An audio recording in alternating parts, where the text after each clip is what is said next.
疫情期间出门旅游无方便，新竹有一间长照中心，独家时代用水彩画出台北101大楼、昆顶海景、偏湖双星石湖、阿里山火车等等台湾出名的景点，透过艺术创作，甲台湾走透透，小透心情。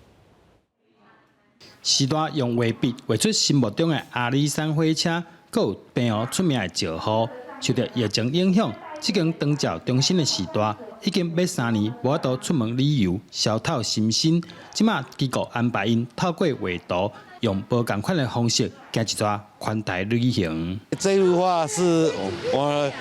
年轻小时候的深刻的印象，有坐过这种火车，特别意义就是老火车，越老越坚固耐用感觉。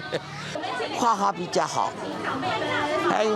自己有画得很好，就很有成就感。中心希望透过艺术创作，呈现每一个时代的故事，嘛借着这个机会，参大家讲，只要有人老心未老的态度，生活同款精彩。一些画作都充满了我们长辈的他丰富的生活经验以及他们的生命故事啊，希望我们的长辈能够多多的走入社区，用艺术创作来活跃老化。中心把时代所画的图当作大图挂在墙围，让大家欣赏，邀请大家做伙来感受时代的心情故事。